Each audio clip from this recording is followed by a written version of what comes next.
Ano? J-A-Y Victory H-O-T. J-Bot? J-Bot. As in J.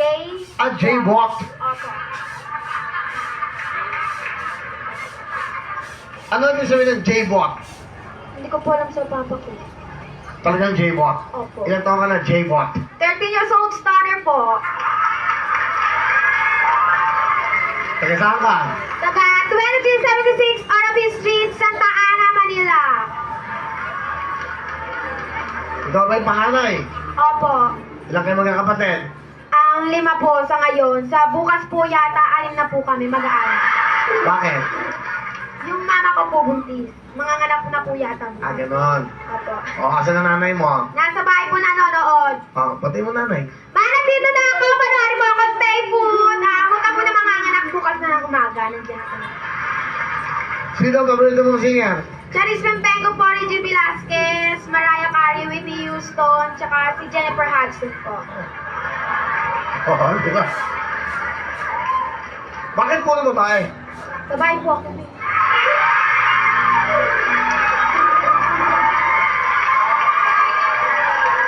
Ilan taon ka na? 13 years old po. Kailan mo naramdaman na babae ka?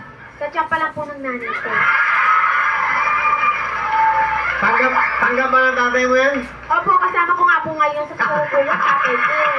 Pakilala mo. Pinapakilala ko po sa inyo ang lahat. Matanda, may ngipin na wala. Tatay Boba! Maganda kayo po sa'yo, Kevin. Anong trabaho mo? Tatay mo po? Dati pa ako isang messenger. Ngayon, Wala na po. Natanggal na po. Minalas. ano ang naramdaman mo nung nalaman mong dalaga pala tong anak mo? Masarap ang pakiramdam bilang isang ama na magkaroon ng isang anak na talented. Talented. Talented. Opo. Kailan mo naramdaman na siya isang ganyan? Nung maliit pa lang po siya, naramdaman ko na po yan nung kumakanta po siya sa eskwelahan po nila. Ayun.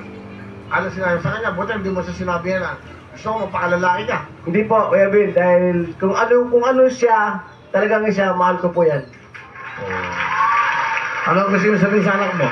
Anak, ang masasabi ko lang, unang-una, nagpapasalamat ako sa iyo at nadala mo ako rito at sinuwerte ka matanggap dito.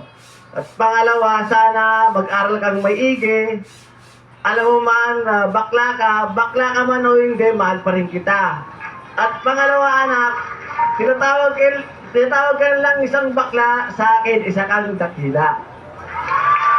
Kanya kita kamahal, anak. I love you, nak. Mag-aral ka maigi. Wow. Natawag ka ng mga bakla sa kanya dakila. Dakilang bakla ka. Ayos lang yan. At least, di ba? Opo, Kevin. Oo, di ba? Ano gusto mo sabihin sa tatay mo?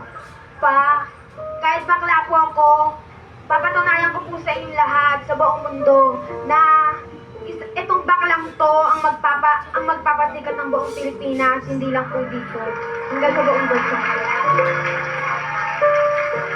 Papakita ko po sa inyong lahat na ang talento ko pong to, hindi lang po pang Pilipinas, pang international pa po. Nung tungkol sa